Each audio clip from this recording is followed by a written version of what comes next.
Hola, buenas tardes para todos, bienvenidos a un nuevo ciclo de charlas de Batista Viajes.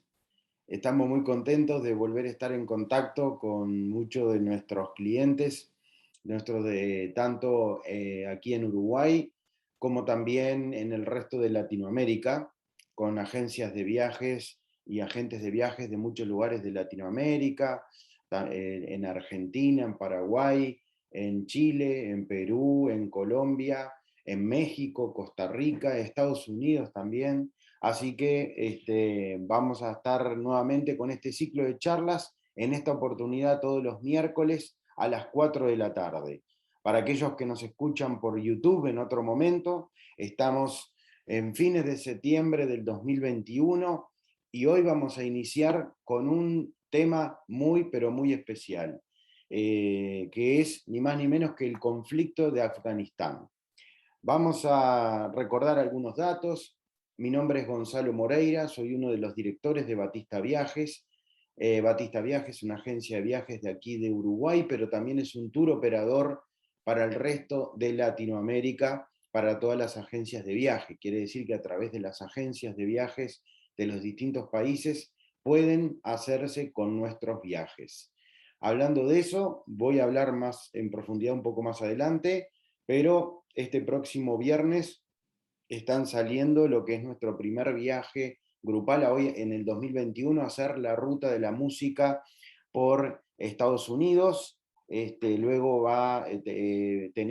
todavía tenemos algunos lugares para lo que es el viaje de Nueva York y Nueva Inglaterra, que sale el 6 de octubre, y luego le voy a decir más cosas acerca de este 2021 y de lo que es el comienzo del 2022. Pero hoy vamos a hablar sobre el conflicto de Afganistán, un conflicto que está en boga debido a las circunstancias que todos sabemos que han pasado en las últimas semanas con respecto a la toma del poder nuevamente de los talibán y la salida de las fuerzas de la OTAN y sobre todo de Estados Unidos desde Afganistán, luego de haber estado 20 años en el país. Lo primero que vemos acá es la bandera de Afganistán, bandera que está siendo quitada de todos los mástiles, de todas las representaciones diplomáticas del gobierno de Afganistán, ya que los talibán tienen su propia bandera que está escrita en árabe.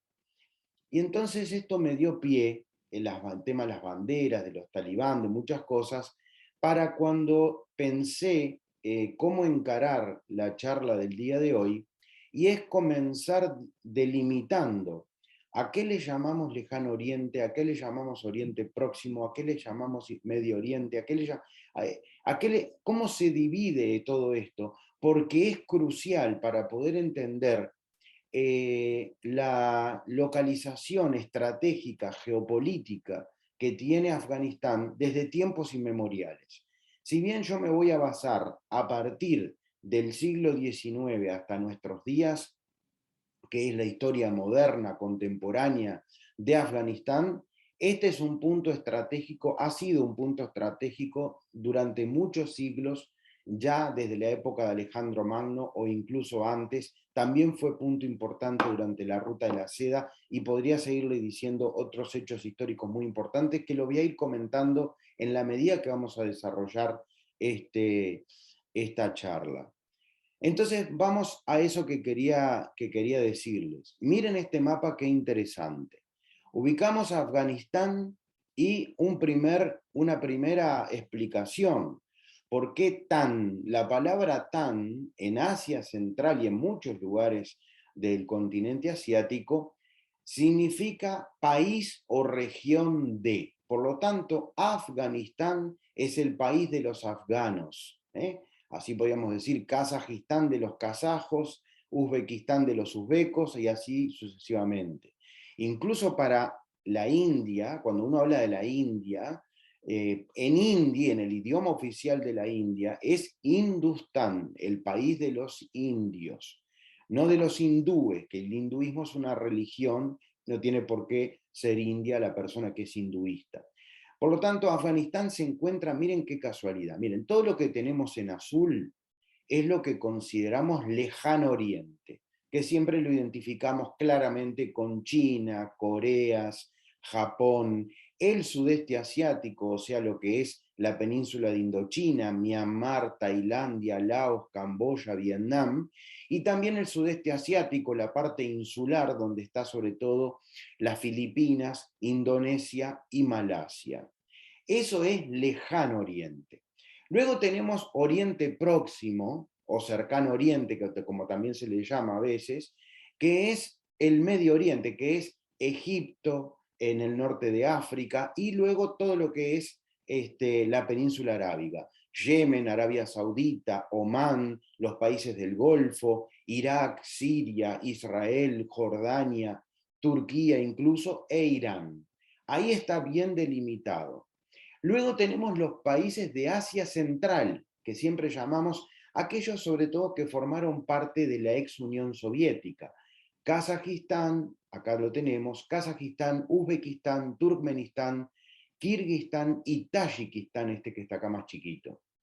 Pero luego tenemos lugares que están en el medio de todo, y es el caso de Afganistán. Por eso quería referirme a este mapa, porque también tenemos lo que es Oriente Medio, algunos le llaman sur de Asia, no sudeste, sino sur de Asia, que es la India, el subcontinente indio, Nepal, el reino de Bután, una parte de Pakistán y Bangladesh, eso, y con la isla sureña de Sri Lanka, el antiguo Ceilán. Eso se refiere a sur de Asia u Oriente Medio. ¿Qué es lo que ocurre con Afganistán? Afganistán forma parte de 3 de los 4 delimitaciones regionales. De ahí su ubicación estratégica, en la culminación de las cordilleras de los Himalaya, o sea, hechos geográficos, montañas, y es por eso que Afganistán está acá. Miren dónde está. Tiene una parte de amarillo de Asia Central, tiene una parte de verde, de este verde fuerte del sur de Asia, y también tiene una parte de lo que es Oriente Próximo. Por lo tanto, la ubicación de Afganistán en todo esto es muy importante.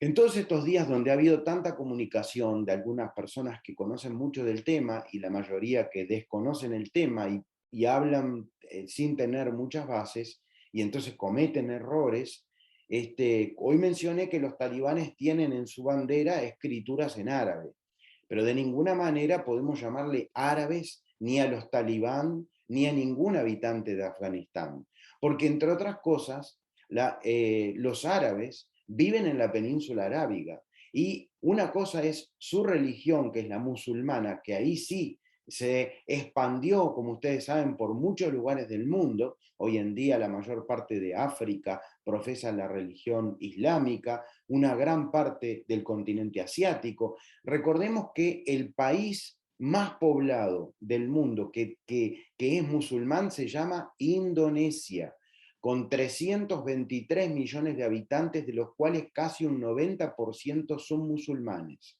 El segundo país, y esto va a llamar la atención, de musulmanes en el mundo es la India, porque la India, si bien tiene mucho más hindúes, al tener tanta población, tiene más de 130 millones de habitantes la India que profesan la religión islámica.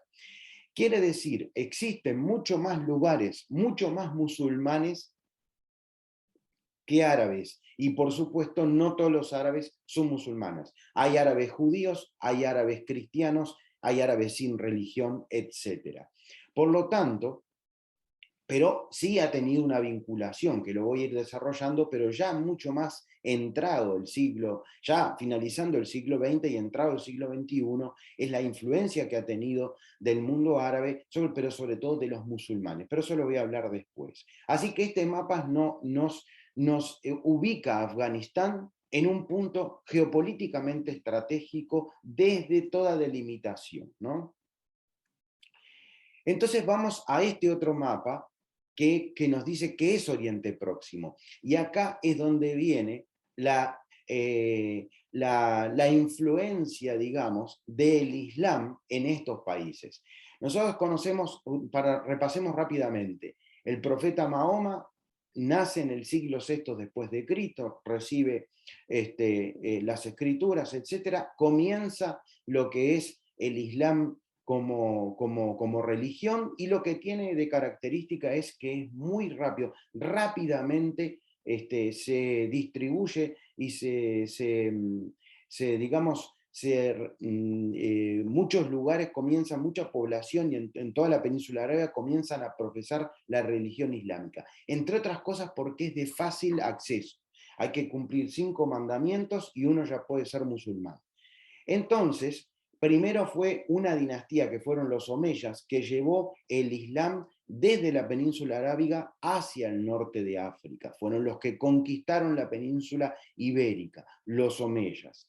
Y la capital era Damasco. Luego la trasladan acá, a lo que hoy en día es Irak, donde está Bagdad, y desde aquí los abasíes son los que traen el Islam a toda esta región que hoy en día conocemos. Sin embargo, los países como la India o como Indonesia o Malasia se convierten al Islam a través del comercio. Ahí les recomiendo ver la charla que está en nuestro canal de YouTube, el canal de YouTube de Batista Viajes, que es sobre el gran navegante chino Chen He. Así que el Islam se va distribuyendo de esta manera y llega a lo que hoy en día es Afganistán y Pakistán en esa manera. Pero claro, Afganistán también, a partir del siglo I después de Cristo, a partir de la dinastía Han en China, se encuentra en uno de los puntos importantes de lo que fue la ruta de la seda. Y acá viene un tema importante. Acá viene la influencia, porque conocemos la influencia de Afganistán de repente de los mongoles, o conocemos la influencia que vino del sur por parte de la India, y que después voy a contar, y después también entre el Imperio Británico, por el norte del Imperio Ruso, pero también forma parte de Afganistán, una parte de su población incluso habla el idioma farsi de lo que fue la antigua Persia. Quiere decir que Afganistán también formó parte del imperio persa, y durante su pertenencia al imperio persa formó parte de la ruta de la seda, una de las principales rutas comerciales de todos los tiempos. Pasó por el territorio afgano, sobre todo en la zona norte, al sur de las ciudades como Bujará, como Samarcanda, etc. Quiere decir que también eso formó parte de la historia de Afganistán. Pero este es quizás el más importante, el segundo mapa más importante que les quiero mostrar y de qué conversar. Y es un poco resumir la historia y luego vamos a desarrollar. Miren este mapa. Acá tenemos el mapa del Afganistán actual. ¿Qué ocurrió a partir del siglo XIX? Recordemos lo que pasaba en el mundo. A fines del siglo XVIII se había producido la Revolución Francesa. El Imperio Británico había perdido su principal colonia, que era los Estados Unidos de América, y el Imperio Británico en el siglo XIX, comienzo del siglo XIX, se establece en el continente asiático, sobre todo dominando la India, que era mucho más grande de lo que hoy en día es, porque incluía el Pakistán oriental, que es el Pakistán occidental, que es el Pakistán actual, y el Pakistán oriental, que hoy en día se llama Bangladesh. Y además también la antigua Birmania o Burma, que hoy es Myanmar. Toda esa zona le pertenecía al Imperio Británico. Y en el siglo XIX, los imperios que se disputaban la zona de influencia en Asia Central era el Imperio Ruso y el Imperio Británico. Y Afganistán era el único punto en el cual limitaban a pocos kilómetros el Imperio Británico con el Imperio Ruso. Esto es fundamental para entender las 3 guerras anglo-afganas que se producen desde comienzos del siglo XIX hasta comienzos del siglo XX, un año después de la Primera Guerra Mundial. Esto es muy importante para tenerlo en cuenta. Y otra cosa que esto también nos ayuda a entender es que los soviéticos, ya después la Unión Soviética, cuando invade Afganistán, no es un corolario del imperialismo soviético, es un corolario del imperialismo ruso. O sea, y eso es algo que también a veces cuesta entender. Los grandes imperios están más allá de los sistemas que estén aplicando en su momento. Puede ser comunismo, puede ser democracia, puede ser de otra índole, o republicano, etc. La cuestión es que las influencias y, digamos, la política exterior, los intereses nacionales de los rusos y del imperio ruso no distaron de lo que fue luego los intereses de la Unión Soviética. Y Afganistán, al igual que le pasó a Finlandia o a otros países del área de influencia del gran imperio ruso y posteriormente de la Unión Soviética, fue uno de esos países que tuvo la influencia y ni que hablar luego la intervención del imperio ruso. Pero vayámonos a fines del siglo XVIII, porque Afganistán no es que siempre fue igual. Si bien podemos decir que Afganistán está en guerra prácticamente desde 1900, antes de 1979, desde 1973 hasta el día de hoy, ya casi 50 años de guerras y distintos tipos de problemas, no siempre fue así Afganistán y tuvo sus momentos de desarrollo e incluso de apogeo.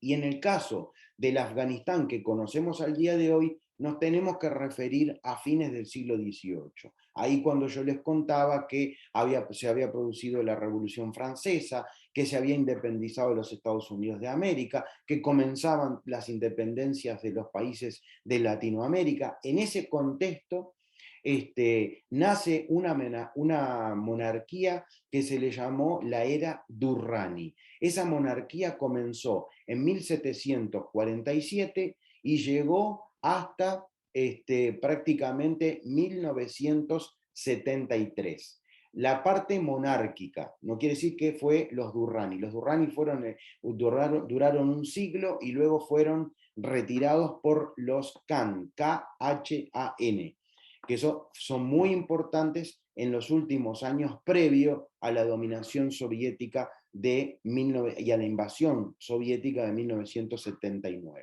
Quiere decir que durante el siglo XVIII y siglo XIX, Afganistán lo que supo ser un estado tapón, un estado que paró a los rusos y a los británicos en ese entonces, y tuvo influencia de ambos lados. Tuvo influencia británica por un lado, tuvo influencia rusa por el otro. Se disputaron el lugar. Y en gran medida eso fue aprovechado por estos reyes durante mucho tiempo, hasta la caída de los Durrani, que es en 1826. Y si toman en cuenta un lugar, a veces cuando uno, que incluso lo podemos conectar con lo que voy a culminar la charla, que es la influencia actual de China en Afganistán, y es que a ustedes les llamará la atención un pequeño digamos, pedazo de tierra, porque realmente es una pequeña región de aquí de Afganistán, que está muy cerquita entre la India y lo que es Tayikistán. Bueno, en realidad era en ese momento la influencia, el imperio británico y el imperio ruso, ni Tayikistán ni Pakistán hoy en día. Esta región se llama Wakhan, W-A-H-A-N, también lo pueden encontrar como W-A-K-H-A-N. Esta región fue creada, que es un desfiladero entre montañas, fue creada para que estos dos imperios no tengan contacto territorial, que haya algo neutral en el medio. Esto fue ideado por los británicos en el siglo XIX, porque ahí en esos momentos cuando Afganistán cuando los británicos pierden el primer control de su influencia, sobre todo en la capital, Kabul, entonces ahí es que comienza la Primera Guerra. Y la Primera Guerra de anglo-afgana tiene un centro, un teatro, digamos, muy importante, que es ni más ni menos que la ciudad de Kandahar. La ciudad de Kandahar es muy importante, ahí pasaron batallas muy importantes durante el siglo XIX, y fue además muy importante porque esa es una ciudad que fue una de las últimas paradas en el siglo IV antes de Cristo de las tropas de Alejandro Magno, cuando Alejandro Magno es parado por las montañas y por eso no llega a la India. Ese fue el punto más al este que llegó Alejandro Magno, es ahí donde él es herido y regresa y termina falleciendo en Babilonia, en lo que hoy en día, en lo que era la Mesopotamia, lo que hoy en día es Irak. Quiere decir que ese pedacito, este Waham, es muy importante porque es el que le permite a Afganistán tener frontera directa con China, y no con cualquier China, con la China uigur. ¿Y quiénes son los uigures? Los chinos musulmanes, que también están dando mucho que hablar en el noroeste de China, pero controlados por un gobierno fuerte como es sin duda el gobierno de China. La primera guerra entonces termina ganándola el Imperio Británico, y ahí empieza la influencia en Afganistán más del Imperio Británico del Imperio Ruso.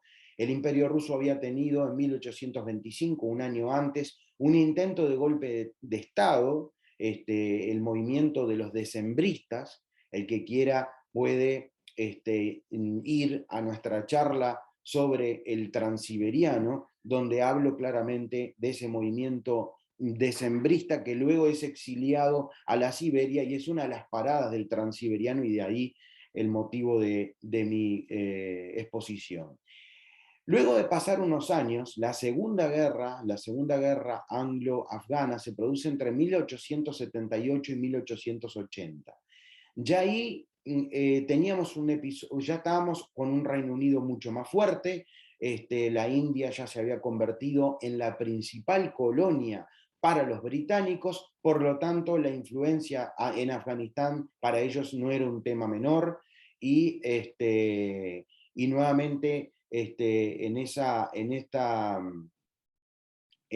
guerra, digamos, de 1878-1880, digamos que terminan de ganar la guerra, que en 1839 ni habían triunfado ni habían perdido, digamos, había quedado así a medias, pero sin duda que en 1878-1880 los británicos ganan la influencia no solamente en Kandahar, sino también en Kabul, que queda más al norte.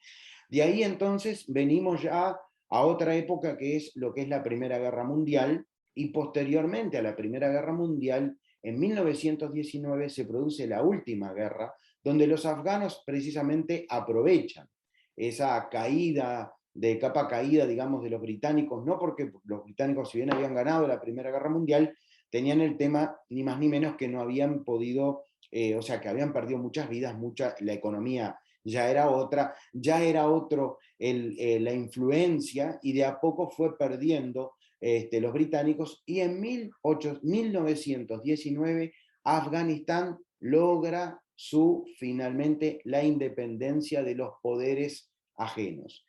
Ahora, ¿qué ocurrió? Logra la independencia del Imperio Británico, pero comienza la influencia de la Unión Soviética, que en 1917, como saben, había iniciado todo lo que fue precisamente la Unión Soviética, con la revolución bolchevique, que finalmente se asienta en la década del 20 y que llega después al desarrollo con la Segunda Guerra Mundial de por medio y luego con la Guerra Fría. Y este es un punto importante. ¿Por qué? Porque después de la Segunda Guerra Mundial, la Unión Soviética logra una influencia muy grande en Afganistán, pero al mismo tiempo quien sustituye en plena ya Guerra Fría al Imperio Británico son los Estados Unidos de América. Quiere decir que a partir de la década del 50 y con un Eisenhower en el poder, Estados Unidos ya manda tropas no tropas, pero influencia, gente de inteligencia, etcétera, hacia Afganistán, y lo que logra es lo siguiente, y acá miren cómo nace algo que luego va a culminar años después en un conflicto mucho mayor. La sociedad afgana, a partir de la Segunda Guerra Mundial, es una sociedad pujante. En la década del 50 y en la década del 60, Afganistán tenía uno de los mejores productos brutos per cápita de todo el continente asiático. Las mujeres en Afganistán iban de pollera, iban al cine, podían salir a comer, o sea, tenían una vida muy occidental, pero muy occidental en las ciudades nada más. En el resto del país seguían viviendo como siglos antes. Y eso lo voy a explicar con mayor detenimiento en un mapa que les voy a mostrar en unos minutos, donde van a entender la diversidad étnica, religiosa y cultural que tiene, e idiomática, que tiene el país de Afganistán. Porque Afganistán, por ser tan especial, por haberse estado, como les mostré en el mapa anterior, en el medio de muchos países. ¿Y por qué? ¿Qué es lo que ocurrió durante esta época del siglo XIX y siglo XX? Resulta que acá teníamos en el norte la influencia rusa y en el sur la influencia británica. Luego, con los años, vino la influencia de la Unión Soviética en el norte y de Estados Unidos acá, con su aliado Pakistán. Entonces, ¿qué pasó con eso? Pasó que muchos turcomenos, uzbecos, tayikos, kazajos, pakistaníes o también persas, lo que hicieron fue exiliar, o sea, emigrar hacia Afganistán, que durante la década del 50 y del 60 fue un país próspero. De ahí es que también se fue armando una sociedad multicultural que hoy en día, y ya de hace muchos años, es la base de muchos de los conflictos que ocurren en Afganistán. Cuando hay gente de diversas etnias, de diversas religiones, de diversas, y cuando digan de diversas religiones, ahora les voy a explicar por qué, porque dentro del Islam hay divisiones, no son todos, no hay una unidad. Bueno, dicho esto, década del 50 y década del 60, influencia entonces de Unión Soviética, influencia de los Estados Unidos, ¿qué ocurre? Los militares de Afganistán se educan y se preparan en la Unión Soviética. Los tecnócratas y aquellos que dominan el poder político de Afganistán estudian y se preparan en las universidades de los Estados Unidos. Tomen ese recaudo muy importante.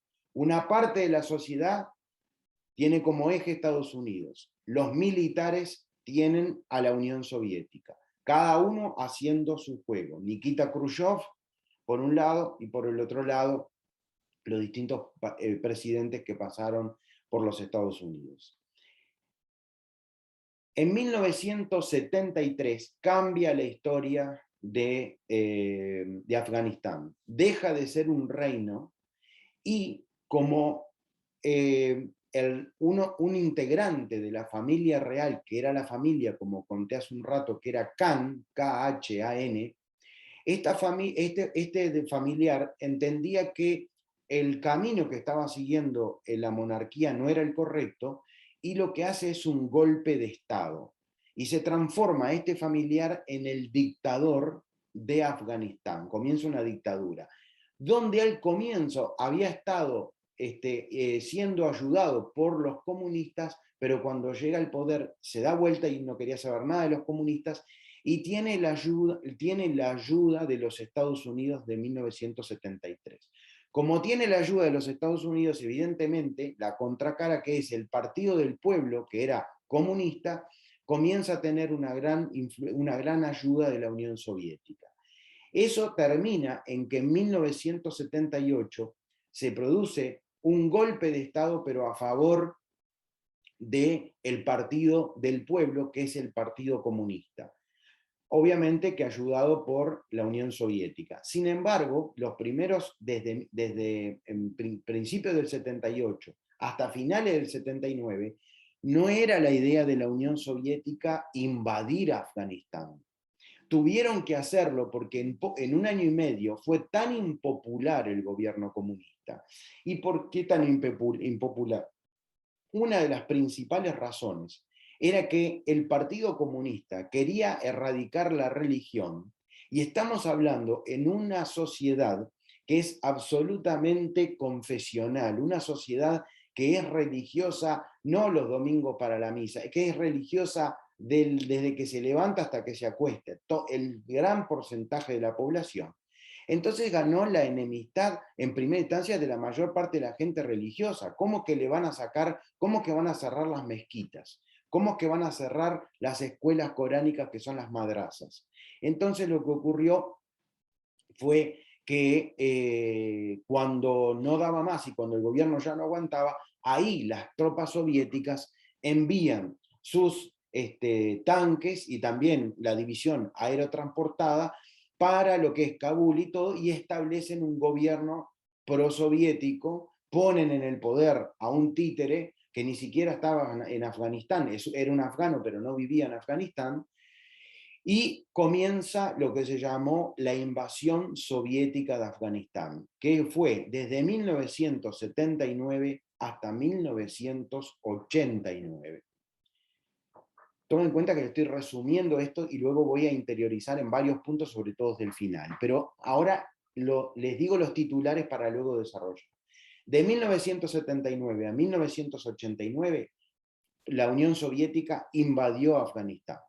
Cuando la Unión Soviética se retira de Afganistán, los mujahidines o muyahidines, que eran guerrilleros de distintas partes de Afganistán, que no estaban organizados entre sí, toman el poder precisamente por no estar organizados entre sí y ser guerra de guerrillas, sino tener líderes concretos.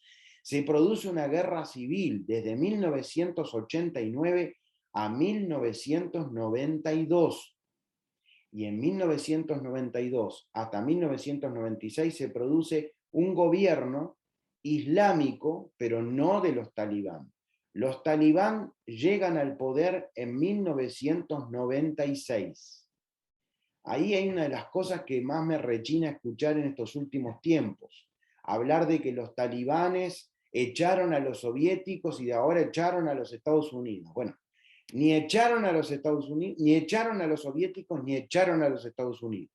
Esa es otra que le voy a hablar después. Pero a los soviéticos menos que menos porque ni siquiera existían cuando se fue la Unión Soviética. Evidentemente, ese gobierno de prosoviético que quedó en Afganistán luego de la retirada del ejército de la Unión Soviética en 1989, aguantó 3 años. En la medida que cayó la Unión Soviética, se le fue la ayuda que tenían y se transformó y cayó el poder del Partido Comunista en Afganistán.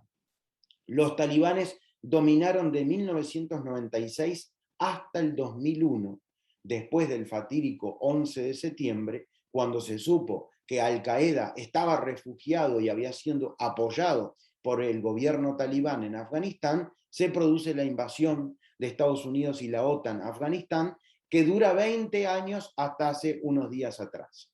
Y ahí es donde ahora la rareza que a todos nos produce el hecho de que los talibán están nuevamente en el poder.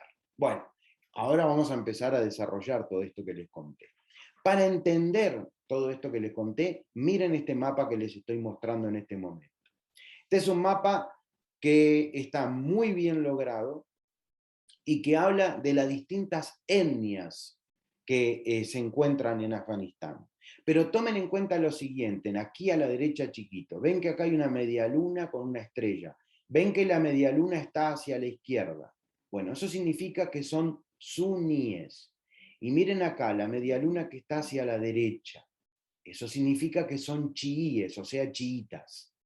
Los musulmanes están divididos en 3, pero 2 básicamente.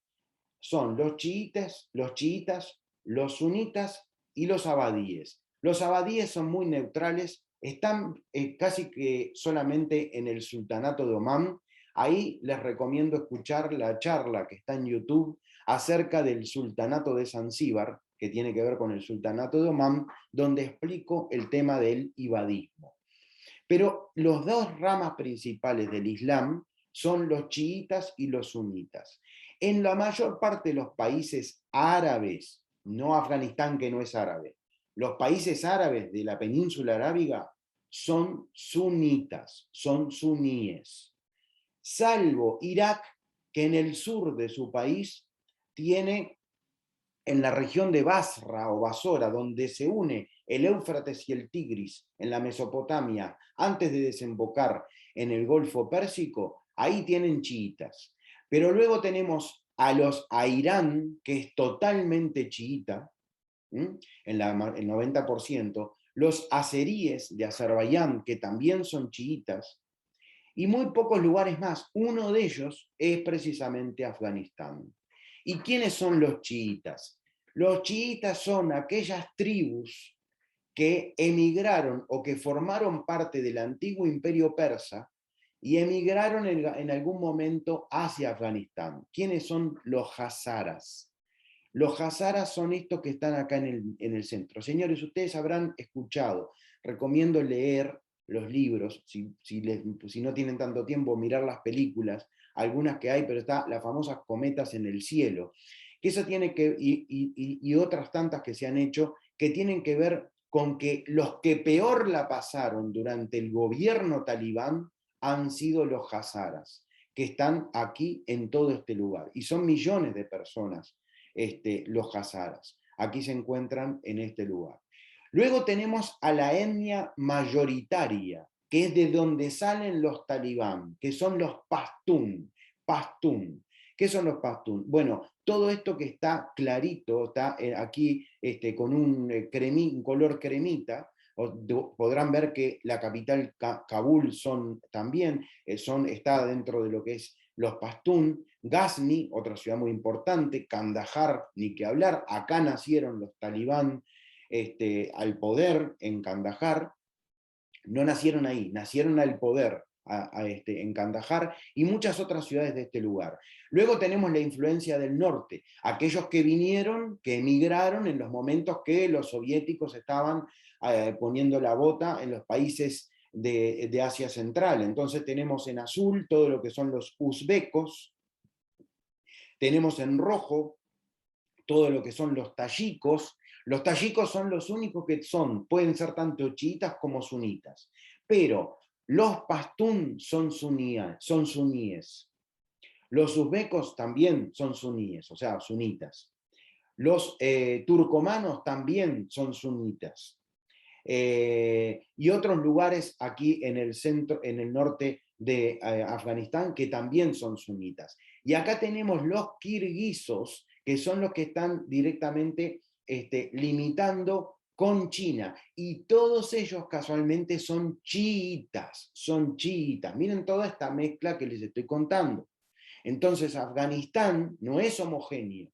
Dice, bueno, Gonzalo, pero todos son musulmanes. No solamente está esa diferencia. Los hazaras hablan farsi, que es el idioma que se habla en Irán. Los pastún hablan pastún, que es el idioma que se habla mayoritariamente en Afganistán. Ahora, los pastún no solamente se encuentran en Afganistán, porque el límite, como les conté hace unos momentos atrás, el límite geográfico entre Afganistán y Pakistán fue creado por los británicos.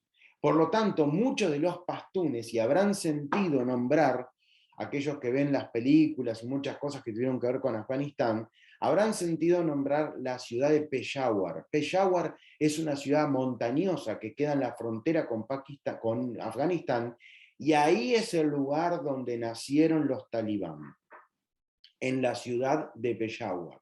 Y ustedes me dicen, ¿pero cómo? ¿Nacieron en Pakistán? Esperen un segundo que les voy a comentar, pero sí, los talibán nacieron en Pakistán, pero son afganos. Pero el movimiento nace en Pakistán. Y acá viene una de las cosas que más me interesa que les quede claro. No se dice los talibanes, se dice los talibán. ¿Por qué? Porque talib en pastún significa estudiante. Sí, señores, los talibán son los estudiantes. ¿Quiénes son? Aquellos que durante la época de la invasión soviética, en una política desastrosa que la llevó a cabo el Premio Nobel de la Paz, Mikhail Gorbachev, de destrozar, aniquilar y de destrozar las familias de la mayor parte del Afganistán rural, porque los comunistas no llegaban a esos lugares, tenían su influencia sobre las grandes ciudades, esos niños con sus madres fueron refugiados en la frontera de Afganistán, de Pakistán, del lado de Pakistán. ¿Y por qué los acogieron? Porque eran pastunes iguales que ellos. ¿Me explico? La gente de Pakistán los acogió. Esos niños que vivían en campos de concentración, esos niños que estaban desarraigados, que no tenían una figura paterna, fueron acogidos por las madrazas coránicas, pero muchas de ellas fundamentalistas, apoyadas por Arabia Saudita, con dinero de varias familias ricas de Arabia Saudita, entre ellas la familia de Osama Bin Laden, y de ahí viene la vinculación de Osama Bin Laden, era el que distribuía el dinero saudí en los refugiados afganos en la frontera con Pakistán. Y ellos, como eran estudiantes de eso, son los que cuando regresan a Afganistán crean el movimiento de los estudiantes. O sea, los talibán son los estudiantes. Esto es fundamental. Los talibán no existían hasta 1994. El mulá Omar es quien lo crea, basado en estos estudiantes que habían tenido un refugio en las madrazas que les dio sentido a su desastrosa vida, que habían estado viviendo en desiertos, en carpas, con sus madres, sin figuras paternas, etc. Y eso también influyó negativamente, y ya que estoy en este tema, en lo que fue la sociedad afgana durante todos esos años de exilio. ¿A qué voy con esto? Cuando los soviéticos entran, yo conté anteriormente, no querían entrar en Afganistán, porque Afganistán se convirtió después en el Vietnam de la Unión Soviética.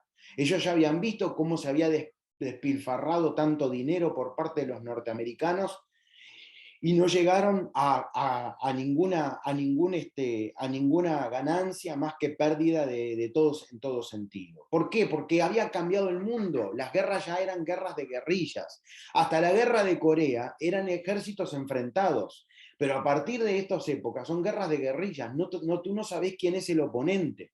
Entonces, ese es el problema que tuvieron los soviéticos. Los soviéticos cuando invaden Afganistán tratan de llevar a la población, de la población rural, la tratan de llevar a las ciudades. Por supuesto que Kabul se transforma en una ciudad mucho más grande, casi 3 millones de personas, hay una migración interna durante esos años entre el Afganistán del interior que va hacia las ciudades, Kandahar, Ghazni, Kabul, Bamiyan, etc. Pero resulta que en esa época que ocurría esto, empezaron a aplicar esa política que yo les comenté ya en el año 84, de destrozar prácticamente a las familias, desarraigarlos, y quedaron combatiendo los hombres afganos en contra de los soviéticos, en contra de los invasores soviéticos en ese entonces.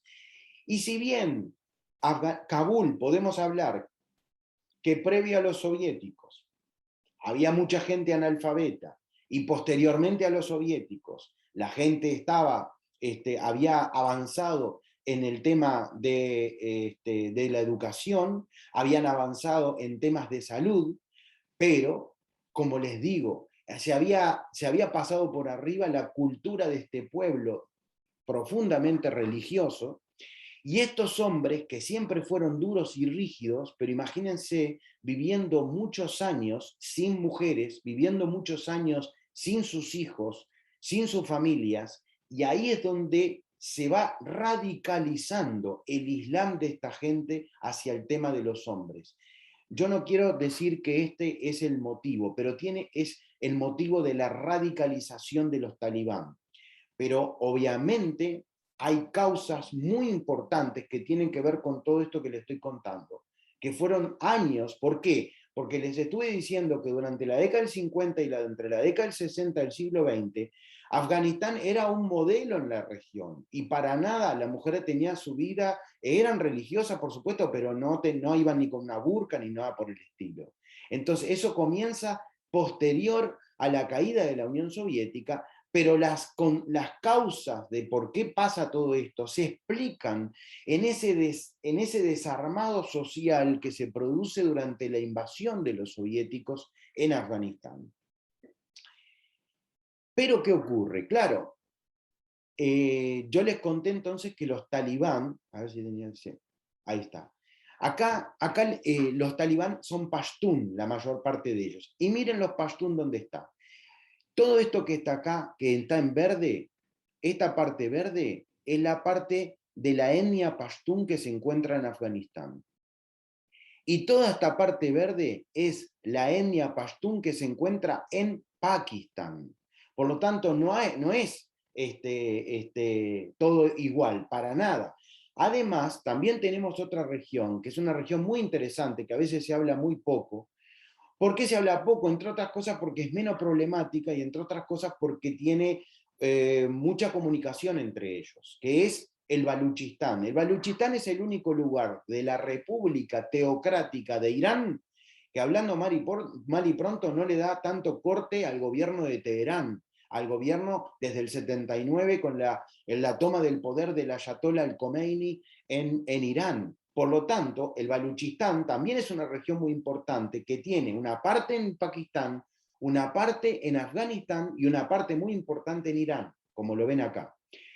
Estos pueblos, tanto el Pashtún como el Baluchistán, son pueblos iranios, o sea, son pueblos que hablan el farsi y que tienen o sea, no farsi, pero que hablan, o sea, que tienen la influencia de Irán, de lo que eran los antiguos persas. No hablan el farsi. Los que hablan el farsi les conté anteriormente que eran los hazaras que están aquí en el centro de Afganistán. Y luego tenemos en el Punjab y el Sindh, que son dos regiones que son de origen indoarios, que los Sikh los conocemos porque son los del turbante, los que no se cortan el pelo, aquellos que viajaron a la India o simplemente fueron a New York y se tomaron un taxi y ven a alguien con turbante, los confunden, no son musulmanes, bueno, son los Sikhs. Quiere decir que, miren qué arraigado, qué complicado que es este mosaico cultural de esta región, por precisamente estar en un lugar de límites y de cruce de civilizaciones como ha ocurrido. Acá tenemos otro mapa importante donde estamos hablando de la Unión Soviética. Este era el mapa de los 22.200.000 kilómetros cuadrados. El país que sigue siendo el país más grande del mundo, Rusia solamente, la Federación Rusa, pero era todavía mucho más grande cuando era la Unión Soviética. Y estos eran los 5 países. Acá está delimitado. Acá tenemos Turkmenistán, Uzbekistán, Kazajistán, Kirguistán y Tayikistán. Toda esta parte acá. Acá en Uzbekistán, en esta parte de acá, es donde se encuentra el famoso Puente de la Amistad. El puente por donde entraron en el 79 los soviéticos y por donde se fueron los soviéticos en el 89. Estuve a pocos kilómetros de ese puente del lado de Uzbekistán hace unos años atrás. Fue un momento, uno que es apasionado de la historia, muy particular, porque además estuve con una persona que fue militar y que combatió en el norte de Afganistán durante ese momento. Hoy contaba entonces que los soviéticos invaden. Cuando invaden dicen, bueno, vamos a centrarnos en las ciudades. Nos centramos primero en Kabul, después en Kandahar, después en Ghazni, etc. Y tenían el problema de los alrededores. Y ellos se llaman entre ellos, no significa guerrero, pero podríamos decir como guerrero, podríamos decir que sería como guerrero una palabra que significa mujahidín o mujahidín. Los mujahidines no estaban organizados. Imagínense que es como si dijéramos, bueno, estamos en Uruguay, Montevideo está dominado por los soviéticos y el Partido Comunista, el interior está dominado por, no sé, por diferentes pueblos, pero que no están hermanados entre sí y que son de diferente religión, o porque son musulmanes, pero son chiitas o sunitas, o porque hablan diferente idioma, porque son una etnia distinta, etc. Entonces cada grupo tenía un objetivo en común, lucha contra la Unión Soviética. Entonces, como luchaban en contra no estaban organizados entre sí, hecho por el cual se le dificultó a la Unión Soviética, que no tenía una contraparte con quien dialogar, con quien acordar, con quien hacer algún acuerdo diplomático, no existió esa posibilidad. Y ahí es donde viene, en la década del 80, la administración de Ronald Reagan, que lleva a invertir miles de millones de dólares en favor de los mujahidines para que pudieran combatir a esto que estamos viendo acá. Esto que estamos viendo acá es un Mi-24, es un helicóptero que era lo máximo que tenía la Unión Soviética en aquel entonces. ¿Por qué? Los aviones MiG-23, los famosos que vimos en varias, que combatieron en Vietnam, que combatieron en otros lugares, no podían, no estaban, no eran, digamos, no se podían usar en este territorio, un territorio muy abrupto, muy montañoso, difícil de transitar, difícil, con caminos sin, o sea, descubriendo nuevos caminos, etc. No era fácil para las tropas soviéticas poder dominar a los guerrilleros. Cuando venían los aviones, los afganos tenían el conocimiento del terreno y el conocimiento de la naturaleza. En Afganistán es uno de los lugares donde hay más viento y donde hay, por algo, del deporte preferido para los afganos son las cometas. Y en ese lugar las aves jugaron un rol preponderante. ¿Por qué? El ruido que se hacía en aquel entonces de un avión de ese calibre era tan importante que las aves anunciaban la llegada de los aviones mucho tiempo, muchos minutos antes de que finalmente llegara el avión. Entonces los soviéticos tuvieron durante años bombardeando rocas, porque los guerrilleros ya se habían metido dentro de las cuevas, y además esos guerrilleros que por la noche o por la tarde estaban ahí, al otro día estaban labrando la tierra en su casa vestidos así nomás.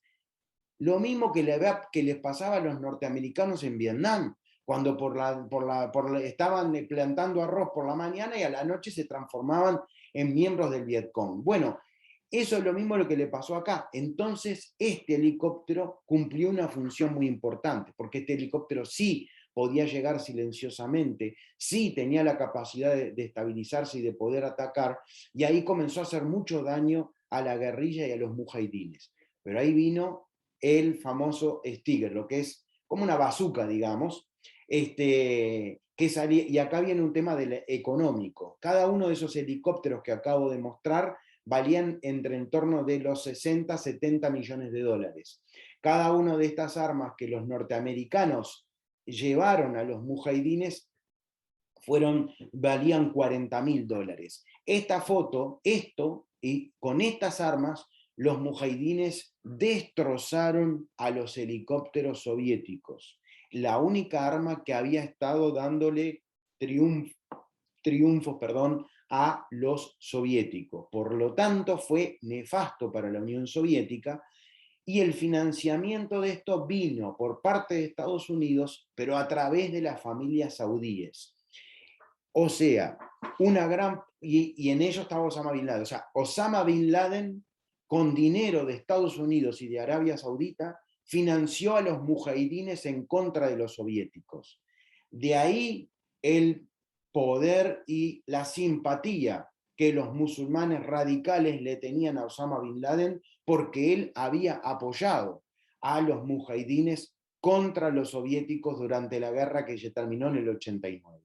Cuando termina la guerra en el 89 y se retiran los soviéticos y comienza, ahí tenemos el balance entre los helicópteros y estos famosos armamentos tipos bazucas, entre el 89 y 92 se produce, y previo a eso también, ese éxodo que les dije en la década del 80 de Afganistán hacia Pakistán. Miren acá, van con colchones, con las casas, con lo que podían encontrar, se iban desde Afganistán hacia Pakistán. Eso es el nacimiento después, posterior de lo que es el tema de los talibán. Durante ese momento, del 89 al 92, estos mujahidines se disputan el poder. se disputan el poder entre ellos porque unos eran Pashtun, otros eran Hazaras, otros eran de la Liga del Norte, ninguno llegan al acuerdo. El destrozo mayor de la ciudad de Kabul no lo hacen los soviéticos, ni lo hicieron los Estados Unidos años después, lo hicieron entre las mismas facciones de los mujahidines de 1989 a 1992. En 1992 cae el poder del Partido Popular, que era el Partido Comunista Afgano, y comienza en la década del 90 un Estado islámico, que no tiene nada que ver con el Estado islámico que se desarrollaría ahora en el siglo XXI, un Estado teocrático, tratando de imitar a lo que había ocurrido en Irán en 1979. Hecho que a nadie le gustaba. Y acá viene un tema. Los talibán, al comienzo, fueron bien vistos a nivel internacional y a su vez fueron bien vistos por la población local. Solamente al comienzo, cabe aclarar. Pero miren lo que pasó. Se fueron para ahí. Y acá están las escuelas coránicas. Acá en las madrasas. En este lugar comenzaron a aceptar a los refugiados. Pero tomen en cuenta algo. Hablar de madrasa parece ser que estuviéramos hablando de una escuela coránica que es una escuela prácticamente terrorista. Y no es así. Hablar de una madrasa es como ir a tomar catequesis en la iglesia católica. Es como aquellos que van a un colegio que es un colegio católico. No por hacer eso tú te tenés que radicalizar y ni siquiera radicalizarte en esa zona. Por suerte, en el cristianismo, por lo menos siglo XX-XXI, no tenemos ese fundamentalismo que se llevó a las armas. Podemos hablar de ciertos sectores que sí son más fundamentalistas en lo que es la palabra de Dios o Cristo, etcétera, pero no al nivel de esto, ni mucho menos. Pero por favor, no generalicemos. Esto es una minoría. Lo que pasa es que estamos hablando acá de un conflicto. Los estaban preparando. Era gente que había sufrido, era gente que estaba con un resentimiento muy grande por lo que le había pasado en la vida. Y la escuela coránica fue, y estas escuelitas y estos lugares, fue el refugio que encontraron precisamente para que el ser humano encuentre su objetivo en la vida. Vamos a entendernos, eran una escoria. Queda horrible esto que estoy diciendo, pero eran una escoria humana, donde habían sido maltratados, donde habían sido expulsados, donde no tenían para comer, donde vivían en el desierto en una carpa, no tenían padre, tenían madres que encima estaban en condiciones muy malas. Recibieron la ayuda de esta gente. Esta gente, evidentemente, los radicalizó. ¿Por qué? Porque además tenían todo el resquemor de lo que había pasado en su vida y lo que había pasado en su lugar. Y ahí está, esto es el nacimiento de estos estudiantes, que significa los talibán, que finalmente cuando regresan a Afganistán son los que instalan el poder. Pero ¿qué ocurre cuando regresan al poder? Y vamos a mostrar más fotos. Antes de regresar, en toda esta frontera que hay entre Pakistán y Afganistán, se producen muchos movimientos, no los talibán, movimiento que todos declaran la Sharia, o sea, la guerra santa. Había que sacar del poder a los que no estaban de acuerdo con ellos y a los invasores. Habían sido los soviéticos y ahora estaban estimando que estaban llegando influencias de Occidente. Entonces, Pakistán se da cuenta que para su propia conveniencia y para su propia seguridad nacional, necesita controlar a estos movimientos del oeste de su país que están radicalizándose y que no saben si van a ir hacia Afganistán o si van a quedarse en Pakistán y de repente hasta hacer un golpe de Estado, etcétera, etcétera. Y ahí el famoso Inter-Service Intelligence, que es el servicio secreto de Pakistán, muy importante. Recordemos Pakistán, un país con conflicto con la India de años ancestrales, desde su independencia en 1947, un país que tiene el poderío atómico, un país que tiene un poder militar de entre los 10 más importantes del mundo. Quiere decir, un servicio secreto muy importante. Y esto, ellos se dieron cuenta que se le estaba yendo de la mano, y ahí es cuando ellos, en 1994, abren la frontera entre Pakistán y Afganistán para que los talibán regresen a Afganistán. Y en ese momento que regresan a Afganistán, de a poco van tomando el poder. El primer lugar que toman el poder es Kandahar. Pero créanme lo que les digo, el movimiento talibán al comienzo fue bien visto también por el mundo occidental. ¿Por qué motivo? Porque los talibán llevaban estabilidad a la región, estabilidad que luego a los pocos meses se dieron cuenta que eran unos, bueno, por decirlo de una manera leve, anormales. Hoy ahora les voy a contar todas las decisiones que tomaron, pero hay que decir las cosas como son. Incluso era tal la corrupción de la época, cuando se fueron los soviéticos, hasta 1994, la corrupción, la falta de justicia, el caos judicial, el no tener nada, que lo que hicieron fue precisamente apoyar a los talibán, y eso le facilitó la llegada al poder. Ahora bien, no apenas toman el poder esta gente, lo que hacen es controlan el 90% del territorio. Les voy a contar después qué parte no controlan, hasta el día de hoy no la controlan, e imponen la Sharia o la Sharia, que es la ley islámica restrictiva. O sea, esto no es que sea la ley islámica que todos los islámicos, no, ellos tienen una interpretación de la Sharia, tienen una interpretación del Corán, y lo llevan hasta ese punto. Censuran los cines, el teatro, la televisión y la radio. Prohíben la escolarización de las niñas, o sea, no pueden las niñas ir a la escuela. Los hombres todos deben llevar barba, no puede estar el hombre sin barba. A las mujeres se les prohíbe trabajar, deben usar el burka, que es que tienen todo tapado y solamente ni siquiera los ojos, o sea, también tienen acá como una tela así más leve que les permite ver, no del todo, pero les permite ver. Y además las mujeres cuando salen a la calle tienen que estar acompañadas por un familiar. Quiere decir que la mujer prácticamente se ve casi encarcelada en su casa, no puede salir salvo acompañada de un familiar, y aquellos que no cumplan con estas medidas, se produjeron ejecuciones y lapidaciones públicas. Algunas lapidaciones sin ningún tipo de argumento, más que de repente el hombre que estaba cansado de la mujer y decía que la había engañado con otro, la llevaba a una plaza, a un estadio, etc., y la apedreaban hasta matarla, hasta que muriera desangrada, una animalada.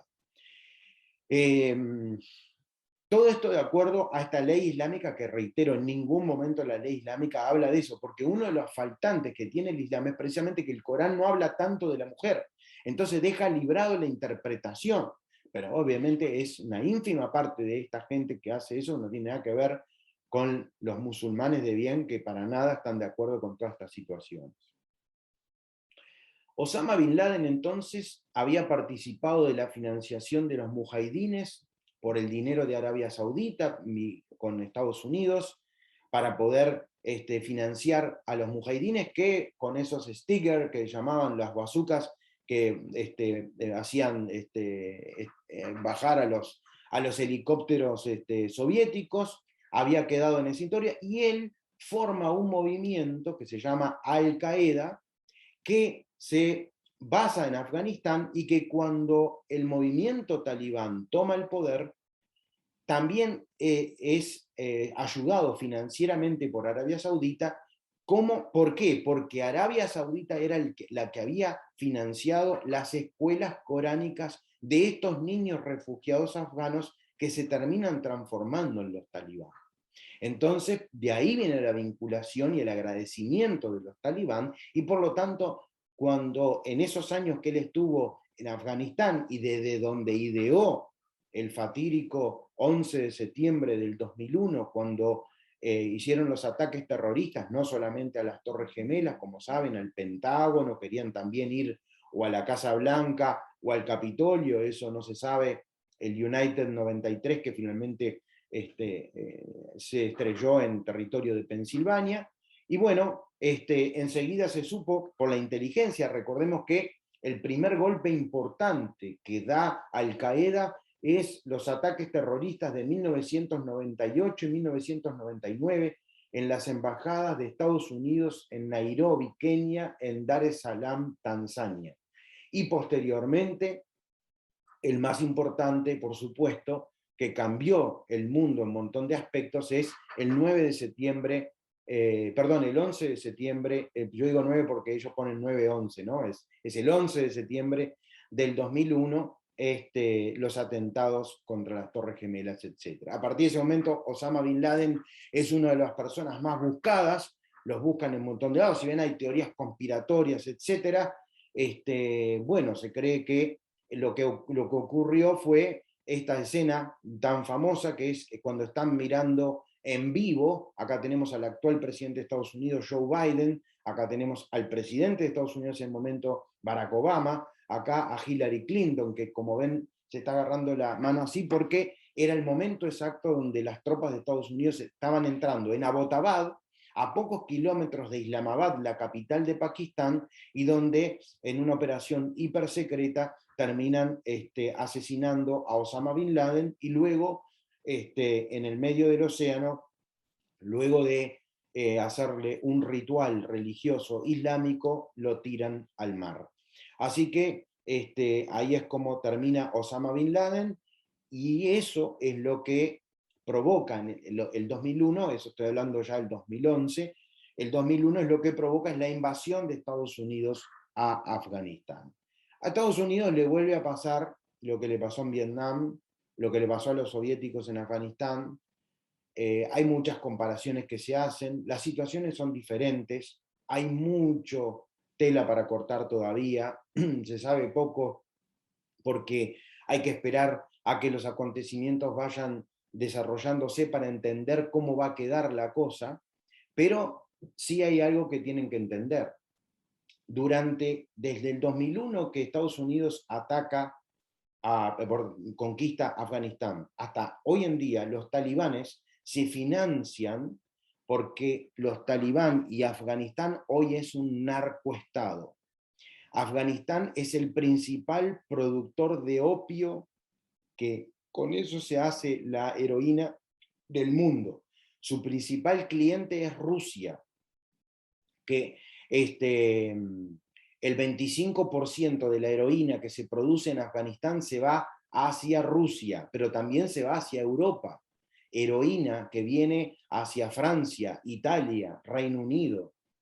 O sea que Europa, tanto Rusia como el oeste de Europa, una gran parte de la heroína se consume en ese lugar. Y las rutas son estas que están acá, la ruta que va a través de distintos lugares, la ruta que va hacia Rusia y la ruta que va por todo este lugar hasta llegar a Francia, y está involucrado Turquía, está involucrado Irán, muchos lugares que hay mucho dinero y por ahí pasa la ruta. Quiere decir que durante todos estos años el talibán, que se fue escondiendo, que le hizo una guerra de guerrillas a los Estados Unidos, al igual que hicieron los mujahidines a los soviéticos, escondiéndose en cuevas, en montañas, etc. Estados Unidos nuevamente pudo dominar las ciudades, al igual que había hecho los soviéticos, mejoró la calidad de vida de los afganos en las ciudades, la mujer no tuvo todas esas vejaciones que habían tenido durante la época de los talibán, la mujer podía estudiar, podían ser profesionales, podían vestir de cualquier manera, por más que sigue siendo una sociedad conservadora, mejoraron los índices de la riqueza del país, mejoraron los índices de salud y todo, pero el problema era que durante estos 20 años todo se basaba en el dinero que inyectaba los Estados Unidos. Y ese dinero lo que hizo, en el caso de esta época, al igual en parte, pero no tanto en la época soviética, es uno de los países más corruptos del planeta. Afganistán se transformó un país musulmán en un país hipercorrupto, un país donde todo se hacía a través de los dineros que Estados Unidos y que a veces otros países mandaban para mejorar tal o cual cosa. Si mandaban 100, al destinatario final le llegaba 5, los otros 95 se lo quedaban en el camino. De ahí que no se le tiene respeto a los políticos en Afganistán, de ahí que los militares no confiaban y no confían en los políticos afganos, y eso se aprovechó los talibán para ir ganando terreno, porque la población incluso llegó hasta preferir en algunos lugares como Herat en el oeste, etcétera, llegó a preferir a los talibanes a las otras opciones por la alta corrupción y vejación en otro sentido de la sociedad. Es muy, tomen en cuenta, o sea, los talibanes no surgen de la nada. La sociedad conservadora y lo que ocurre va tomando color a medida de todo esto que yo les he ido desarrollando. Les comento esto porque es importante tener en cuenta que ahora Biden decide retirar las tropas, pero no es una decisión de Biden. Esto fue orquestado, armado y digitado en la administración de Donald Trump, que se reúnen ni más ni menos que en Doha. ¿Y por qué en Doha? Daría para otra charla esto, pero ¿qué es Qatar? ¿Por qué Qatar y por qué Qatar tiene tanta enemistad con Emiratos Árabes, con Arabia Saudita y otros países sunitas? Es un contexto histórico que viene desde el siglo XIX y del siglo XX, entre tribus que pelearon el dominio de la península arábiga, y una tribu que era principal se terminó refugiando en un lugar pedacito chiquitito que hoy en día es Qatar. Qatar entonces es un lugar donde está la central de Al Jazeera, donde hay un montón, o sea, información, y los talibanes ahí tienen un lugar donde se les permite tener voz. Las reuniones fueron con Pompeo, quien era el secretario de Estado de Donald Trump.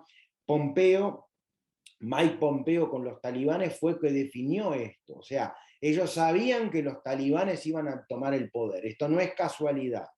No es que se abandonó y ay, qué horrible, y se quedó. Ya sabían cuando se iban los Estados Unidos, ya sabían que el poder lo tomaban los talibanes y era cuestión de horas y días, porque se desmenuzaba así, como polvo, el ejército afgano, que no es que no quería pelear en contra de él, es que el sistema estaba totalmente putrefacto, el sistema militar afgano, y ese es el motivo por el cual le fue tan fácil a los talibanes. La corrupción fue tan grande, no sabían a quién defender, no tenían a quién hacer, que no había o sea, todo estaba basado en un sistema corrupto cuando venía el chorro del dinero que ingresaba por Estados Unidos. La prueba está que los momentos más crudos de la guerra era cuando los propios soldados norteamericanos, que eso sí, iban para adelante y hacían las cosas. Así que eso es un poco el tema. Miren acá, soldados americanos con la flor, con la amapola, la flor que se produce el opio y que luego da el proceso a la heroína. O sea que también era sabido de dónde sacaban la plata los talibanes para poder financiarse.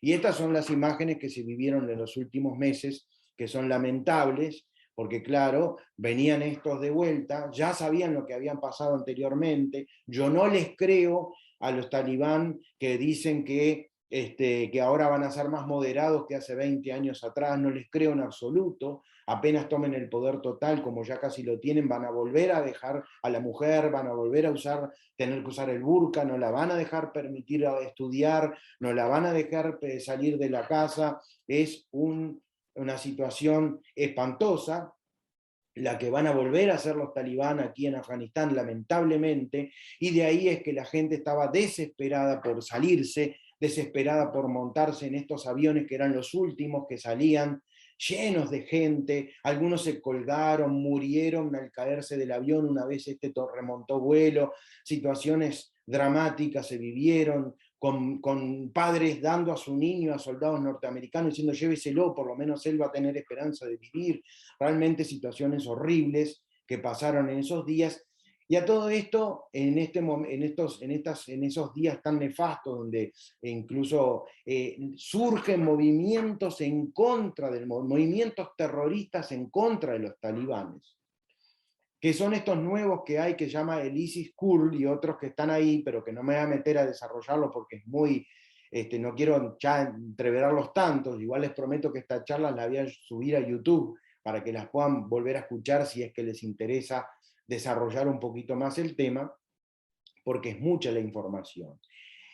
Y esto ¿quiénes son? Este señor de la derecha es Masud, fue uno de los principales mujahidines que lucharon contra los soviéticos en la década del 80, que fue apoyado en parte por los Estados Unidos, una persona sí realmente de bien, una persona que no aceptó corrupción de ninguna parte, que llevó a su pueblo y que es la única parte de Afganistán que los talibanes nunca dominaron ni nunca dominan hasta el día de hoy. Y fue asesinado increíblemente ¿por quién? Por Osama Bin Laden, por Al Qaeda, que filtró a un periodista occidental que supuestamente iba a hacerle una entrevista y lo terminó asesinando.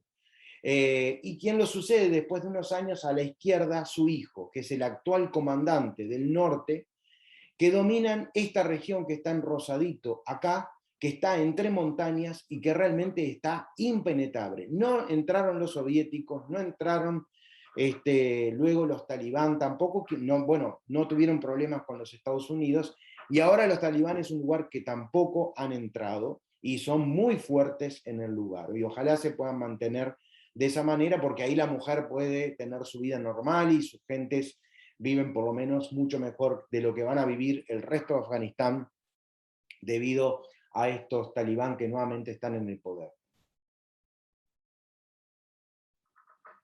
Esta es una gráfica que sacó Gallup hace unos días atrás, que habla sobre la cantidad de soldados que Estados Unidos envió a Vietnam y los que envió a Afganistán.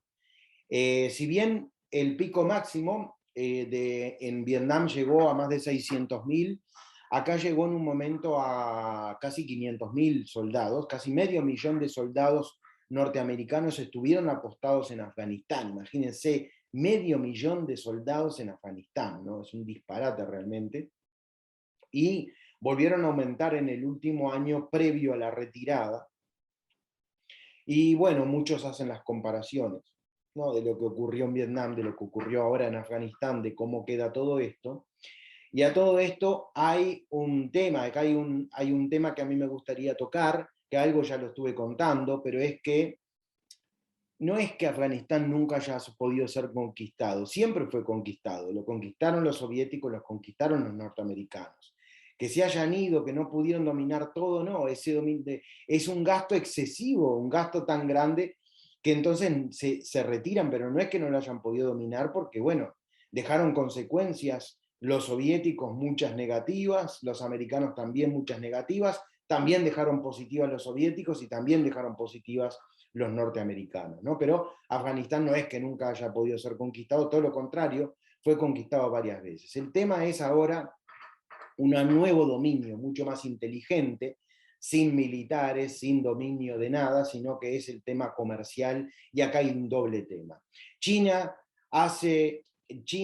necesita en esta región, en esa nueva perla, ese collar de perlas que rodea todo el continente asiático, que tiene que ver con lo comercial, que tiene que ver con la salida de sus productos hacia el Océano Índico de una manera más económica y mucho más barata, para no tener que dar toda la vuelta al mundo para poder enviar sus productos.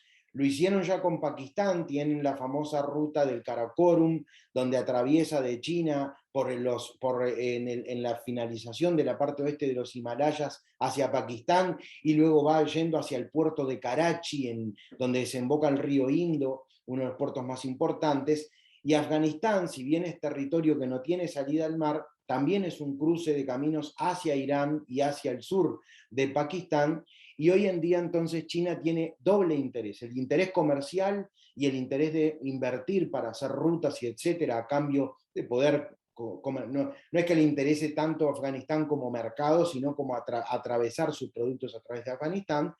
Pero otra cosa que es muy importante para China es el problema de los uigures que ellos tienen, que los tratan muy mal, que no respetan los derechos humanos, etcétera, etcétera, todo lo que es el noroeste de China, los musulmanes, y no quieren para nada que haya influencia de los talibán y de los que no se radicalicen los uigures, y de ahí es donde, ayudando a los talibanes, dándole financieramente su apoyo, pueden controlar que no se metan en territorio chino, porque vieron ese pedacito de tierra que yo les conté, que se llamaba Wuhan, que hay frontera, y ahí es uno de los motivos. Entonces, motivo económico, comercial, geopolítico, y también el motivo de su seguridad nacional por parte de la influencia de los talibán y un régimen tan radicalizado con los musulmanes del oeste, que podrían encontrar, digamos, encontrar un régimen amigo, y eso es lo que no quieren que suceda. Tenemos que ver qué va a suceder